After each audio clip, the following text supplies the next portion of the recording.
नमस्कार, बहुत बहुत स्वागत है आप सभी का न्यूज वॉच इंडिया पर। मैं हूं आपके साथ पूनम तांगर। रक्षा मंत्री राजनाथ सिंह शनिवार यानी कि आज जम्मू कश्मीर के दौरे पर रहेंगे, जहां वो जम्मू कश्मीर के राजौरी पहुंचेंगे। खबरों की माने तो रक्षा मंत्री वरिष्ठ सेना कमांडरों और रक्षा अधिकारियों से राजौरी इलाके में आतंकियों के खिलाफ चल रहे ऑपरेशन की पूरी जानकारी लेंगे। साथ ही वो शहीद जवानों को श्रद्धांजलि भी देंगे।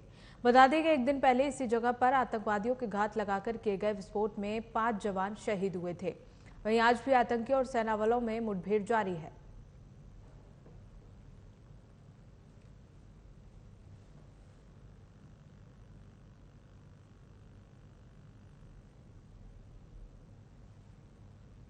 तो वहीं कर्नाटक चुनाव को लेकर प्रचार जोरों पर है। इसी बीच पूर्व कांग्रेस अध्यक्ष सोनिया गांधी भी आज कर्नाटक के चुनावी रण में उतरेंगी।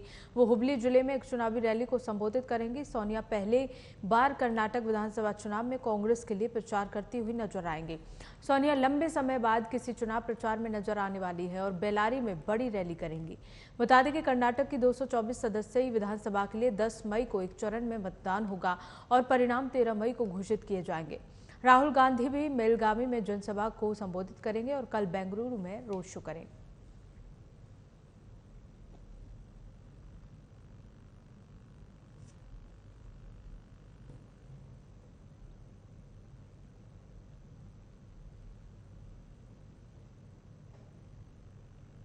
तो वहीं चंबल नदी के किनारे मुरैना का भिंडोसा गांव अचानक गोलियों की तड़तड़ाहट से गूंज उठा। यहां दो पक्षों में पहले लाठी डंडे चले और फिर एक पक्ष बंदूक लेकर निकल पड़ा और एक के बाद एक ही परिवार के 8 लोगों को गोली मार दी। इस गोलीबारी में 5 लोगों की मौत हो गई, जबकि 3 लोग गंभीर रूप से घायल हो गए। खबरों की माने तो ये मामला 10 साल पुरानी रंजिश का है, जिसके बाद फायरिंग हुई है। वहीं गोलीबारी में मरने वालों में 3 पुरुष और 2 महिलाएं शामिल हैं। साथ ही घायलों में 2 पुरुष और 1 महिला है। पुलिस से मिली जानकारी के मुताबिक करीब 10 साल पहले आरोपियों की किसी परिजन की हत्या कर दी गई थी।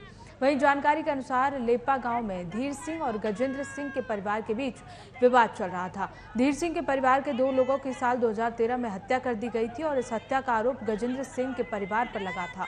मामला कोर्ट में चला। इसके बाद सामाजिक तौर पर समझौता हो गया था। वहीं समझौता होने के बाद गजेंद्र सिंह पक्ष के लोग गांव में रहने के लिए पहुंचे थे और शुक्रवार की सुबह धीर सिंह पक्ष के लोगों ने गजेंद्र सिंह पक्ष के लोगों पर हमला बोल दिया। वहीं इस हमले के दौरान किसी ने इसका वीडियो बना दिया, जो कि जमकर वायरल हो रहा है।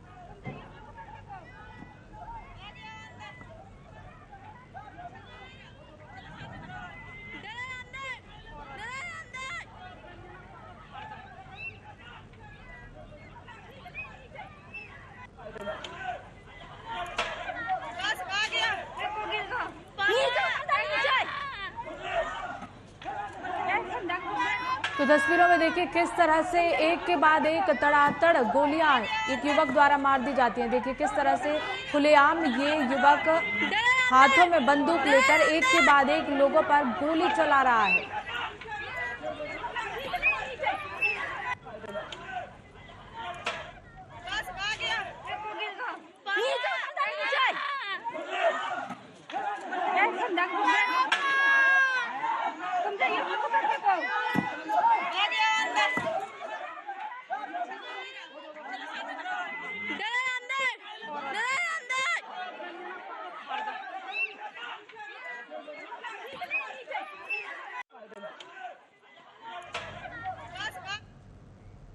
तो वहीं मणिपुर में 2 समुदायों के बीच हो रही हिंसा सरकार के लिए नासुर बनती जा रही है। सरकार ने उपद्रवियों को देखते ही गोली मारने के आदेश दे दिए हैं। हिंसाग्रस्त इलाकों में धारा 144 लागू कर दी गई है। इंटरनेट सेवा पूरी तरह से बंद कर दी गई। आखिर क्यों ये हिंसा हो रही है, क्यों मणिपुर जल रहा है, इस रिपोर्ट में जानिए।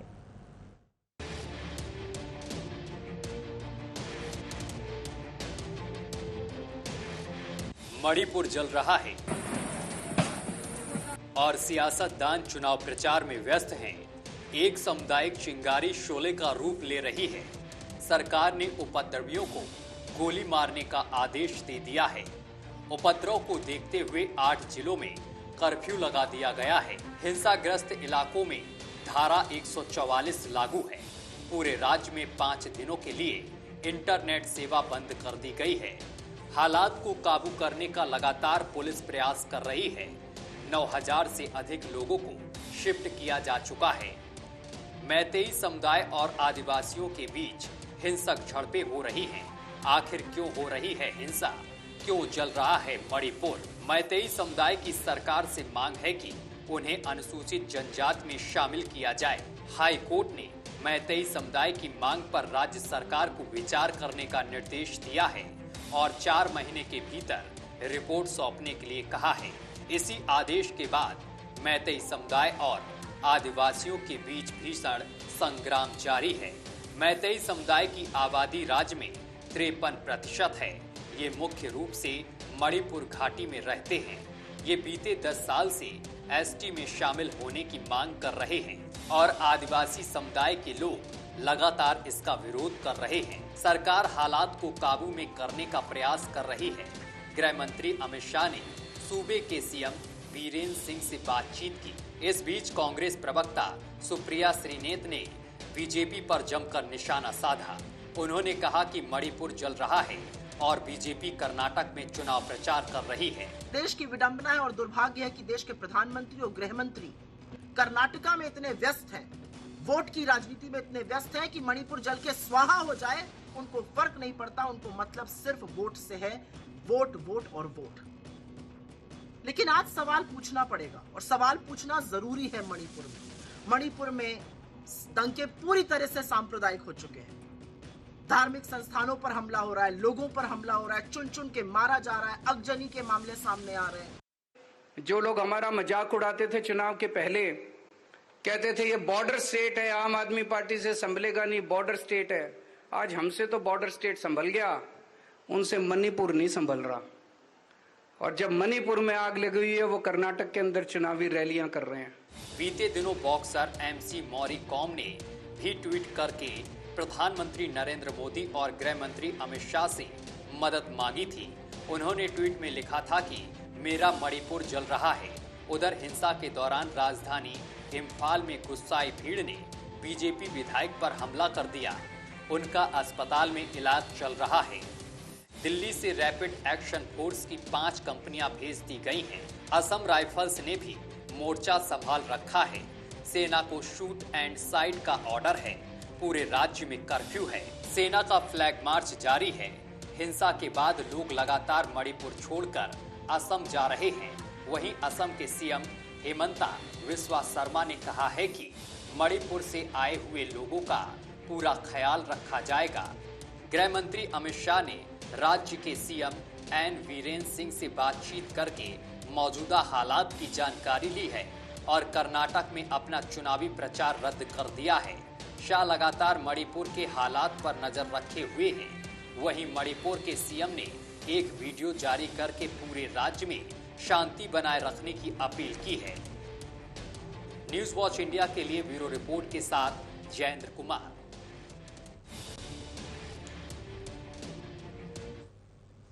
भारत ने गृह युद्ध में जूझ रहे सूडान में फंसे नागरिकों को निकालने के लिए ऑपरेशन कावेरी अभियान को 5 मई को समाप्त कर दिया है और भारतीय वायुसेना का आखिरी विमान 47 यात्रियों को लेकर स्वदेश लौट गया। बता दें कि भारत ने सूडान में सेना और एक अर्धसैनिक बल के बीच हिंसक झड़पों के बाद वहां से अपने नागरिकों को निकालने के लिए 24 अप्रैल को ऑपरेशन कावेरी शुरू किया था। विदेश मंत्री एस जयशंकर ने जानकारी दी कि भारतीय वायुसेना के C-130 विमान के शुक्रवार को आने के साथ ही ऑपरेशन कावेरी के जरिए सूडान से 3,862 लोगों को निकाला जा चुका है।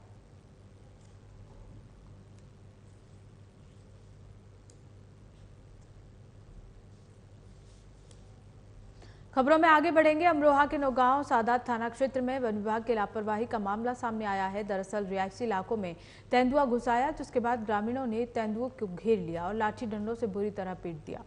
जिसके बाद देर में पहुंची वन विभाग की टीम ने तेंदुए का इलाज किया, लेकिन इलाज के दौरान तेंदुए ने दम तोड़ दिया। तेंदुए की मौत सिर में चोट लगने की वजह से हुई है। वहीं इस पूरी घटना का वीडियो सोशल मीडिया पर भी जमकर वायरल हो रहा है।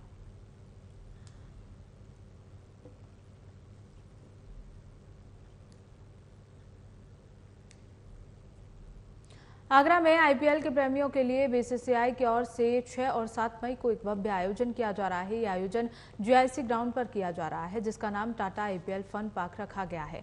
बीसीसीआई के अमित सिद्धेश्वर ने बताया कि आईपीएल को लेकर पूरे देश में क्रेज है। और देश का हर नागरिक आईपीएल स्टेडियम में पहुंचकर नहीं देख सकता। बीसीसीआई की ओर से देश के 45 शहरों में आईपीएल फैंस पार्क का आयोजन किया जा रहा है, जहां पर आईपीएल के प्रेमी निःशुल्क आईपीएल क्रिकेट का लुत्फ उठा सकते हैं। आगरा पुलिस प्रशासन की ओर से आईपीएल फैन पार्क के लिए अनुमति ले ली गई है। बीसीसीआई की निजी सुरक्षा एजेंसियों के साथ साथ आगरा पुलिस भी मौजूद होगी।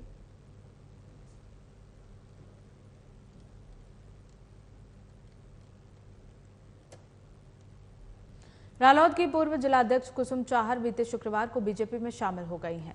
बता दें कि लखनऊ में बीजेपी कार्यालय पर डिप्टी सीएम ब्रजेश पाठक ने सदस्यता ग्रहण कराई।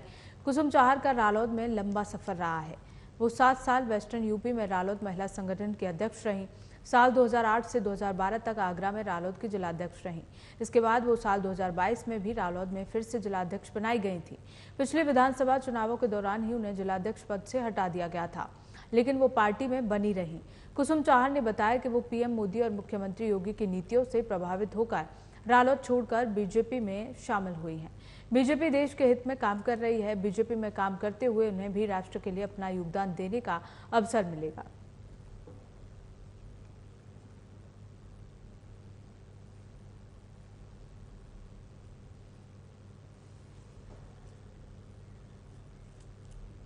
खबरों में आगे बढ़ेंगे। दिल्ली के नागलोई थाना इलाके में हत्या का मामला सामने आया है। घटना उस वक्त की है जब एक युवक प्रेम नगर स्थित अपने घर में मौजूद था। इसी बीच युवक का जीजा उससे बुलाने के लिए उसके घर पहुंचा, जिसके बाद युवक अपने जीजा के साथ घर से निकल गया। वहीं जीजा ने युवक को नागलोई रेलवे स्टेशन के पास एक पार्क में ले जाकर उस पर चाकू से हमला कर दिया, जिसके चलते युवक ने मौके पर ही दम तोड़ दिया। घटना के बाद मामले की जानकारी पुलिस को दी गई।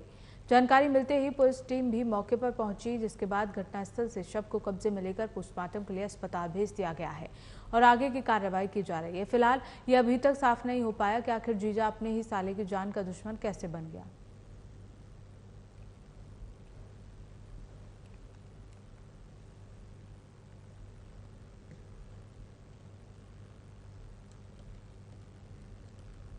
तो वहीं मणिपुर में चल रही हिंसा धीरे धीरे शांत हो रही है, लेकिन राज्य में हालात अभी भी तनावपूर्ण बने हुए हैं।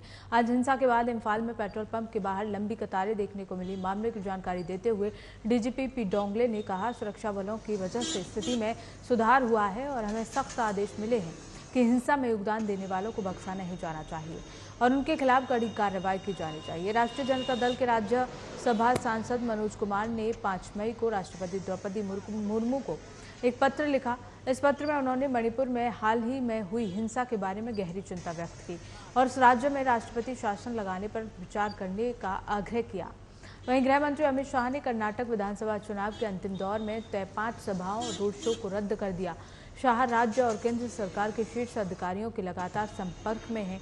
वो मणिपुर की स्थिति के बारे में सुरक्षा और खुफिया एजेंसियों से नियमित रूप से जानकारी ले रहे हैं।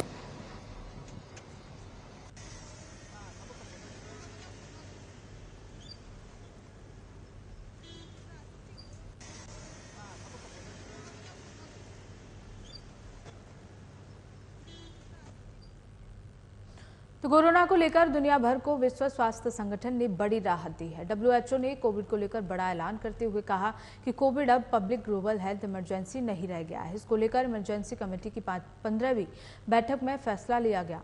डब्ल्यूएचओ के महानिदेशक डॉक्टर टेड्रोस ने कहा कि कल इमरजेंसी कमेटी की 15वीं बार बैठक हुई। इसमें मुझसे कहा गया है कि दुनिया में कोविड-19 के वैश्विक हेल्थ इमरजेंसी के दायरे से बाहर होने का ऐलान कर दूं। मैंने उनकी सलाह मान ली है। डब्ल्यूएचओ ने बताया कि 30 जनवरी 2020 को कोविड को ग्लोबल हेल्थ इमरजेंसी घोषित किया गया था।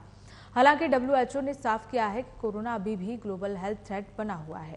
डब्ल्यूएचओ के मुताबिक जब कोरोना को ग्लोबल हेल्थ इमरजेंसी घोषित किया गया था तो चीन में 100 से कम कोरोना केस मिले और किसी की जान नहीं गई थी, लेकिन 3 साल बाद ये आंकड़ा बढ़कर 17 लाख पर पहुंच गया, जो कि सामने आया। लेकिन हमें इसमें हो सकता है कि करीब 2 करोड़ लोगों की जान गई है। डब्ल्यूएचओ ने कहा कि कोरोना को पब्लिक ग्लोबल हेल्थ इमरजेंसी को हटाने का फैसला पिछले 1 साल में हुए कोविड के केस में गिरावट को देखते हुए लिया गया है। संगठन ने कहा कि कोरोना का इतना बड़ा असर हुआ है कि स्कूल से लेकर ऑफिस तक बंद रहे। कई लोग इस दौरान तनाव और चिंता से गुजरे। विश्व की अर्थव्यवस्था को भी कोरोना ने नष्ट कर दिया। टीवी कैमरास लगे हुए हैं, वहाँ पर हाई सिक्योरिटी जेलों में से एक जेल मानी जाती है। 2 मई को सुनील उर्फ ताजपुरिया की वहाँ पर निर्मम हत्या कर दी गई है और आए दिन तिहाड़ जेल के अंदर इसमें की घटनाएं घटित होती रहती हैं। इसको लेकर मैंने राष्ट्रीय मानवाधिकार आयोग में एक याचिका दर्ज कराई है, जिसमें तिहाड़ जेल के सभी आला अधिकारी और उन कर्मचारियों के विरुद्ध मुकदमा लिखे जाने की अपील की है। इतनी बड़ी जेल जिसमें 7,500 सीसीटीवी कैमरास लगे हुए हों, वहाँ पर एक बड़ी हत्या हो जाए, माननीय न्यायालय की द्वारा जुडिशियली कस्टडी में भेजे गए सब आरोपियों को वहाँ पर गैंगवार के तहत मार दिया जाए, ये एक बहुत बड़ी अपने आप में बात है। हाई सिक्योरिटी जेलों में से एक जेल मानी जाती है। 2 मई को सुनील उर्फ ताजपुरिया की वहाँ पर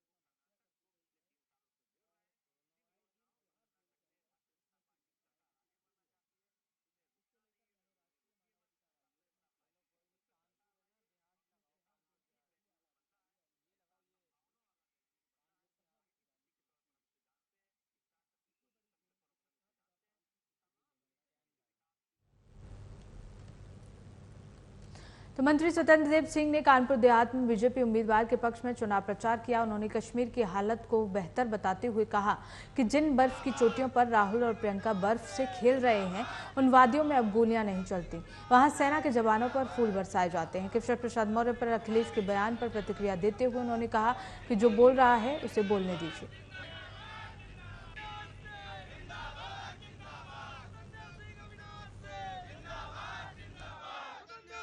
करोड़ों लोगों का आवास नहीं था, करोड़ों लोगों का बैंक अकाउंट नहीं था, करोड़ों लोगों का शौचालय नहीं था। आज सभी घरों में शौचालय है, करोड़ों लोगों का अपना आवास है, सभी घरों के उत्तर प्रदेश में अपना बिजली का कनेक्शन है, गैस का कनेक्शन है, सभी की प्रधानमंत्री बीमा योजना है, सभी के घरों में प्रधानमंत्री अन्न वितरण योजना, मुख्यमंत्री, ये सभी के घरों में पहुंच रहा है। और अब तो यहाँ तक सभी घरों में 1 करोड़ के घरों में उत्तर प्रदेश में नल का कनेक्शन अपना है और सीधे शुद्ध पानी पहुंचेगा। और 2024 तक उत्तर प्रदेश के सभी घरों में पानी देने का काम मोदी योगी सरकार करेगी।